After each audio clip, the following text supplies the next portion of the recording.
Welcome back to my YouTube channel. My name is Changkuoth Nyak. In today's top story, a senior officer in South Sudan People Defense Forces (SSPDF), Brigadier General Dor has survived an army attack at his home in Gudele 2 in Juba.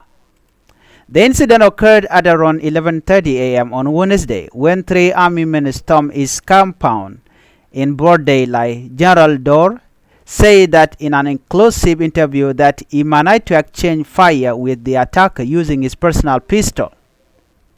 He said that they come with three pistols. I ran inside, pick up my own and exchange bullets with them, said the general.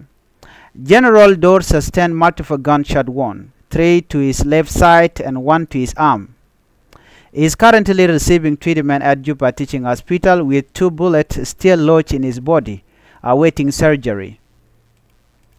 Police have launched an investigation, but no arrests have been made so far. This attack comes just 2 weeks after another army incident in Gudele 2, where Major General Dr. Stephen Warikozi was attacked by 5 army men. This incident happened in Juba. According to another information, 8 teachers arrested in Aweil after demanding leadership change. According to the information in Northern Bargizal State, 8 teachers, including the chairman of the State Teacher Union, were arrested after submitting petition demanding the removal of the acting Director General at the Minister of General Education, Mr. Valentino Anedeng. Well, the confrontation reportedly turned physical at the minister headquarters after the petition was presented. As said, a quarrel broke out between the teacher and the minister's staff, resulting in an injuries.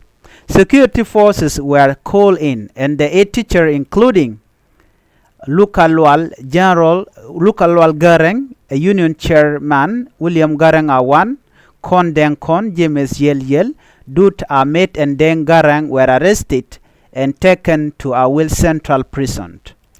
Mr. Deng confirmed the altercation and said the conflict began when the teacher refused to hand over leadership after failing to organize election since their appointment in October 2024. They didn't fulfill the mandate they were given. When I appointed a new steering committee, they resisted and later attacked me in the office, said the acting DG. Mr. Deng reported minor injuries, while 4 other staff members at the ministry sustained stone-related wounds during the incident. Another report from Nile, Governor warned against misinformation and Ramos. Nile State Governor James Kwang Chol has urged residents to refrain from spreading false information, warning that Ramos are fueling instability and violence in the region. Speaking at a rally in Ogat Payam, Makal County, Governor Chol said the misinformation played a direct role in the deadly violence in Nasser County, where an SSPDF commander and several soldiers and UN staff were unalive in March. Lies are what kill people in Nasser, he said. They told the public we were going to disarm the White Army, when in fact we were deploying a replacement forces, he said. Well, this is what the governor said. The governor also addressed recent false social media report claiming the state government planned to relocate the Malakal County headquarters from Malakal to Waushiluk. He dismissed the claim as untrue, adding that such rumors create fear and division.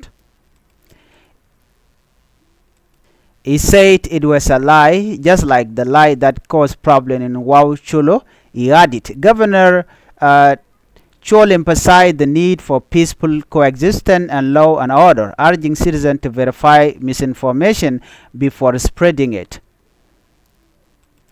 If you are new to my YouTube channel, I would like you to help me by subscribing, support the channel, and do not forget to hit the notification bell so that when I upload a new video, you can be able to be the first to get it. Thank you for watching. Bye-bye.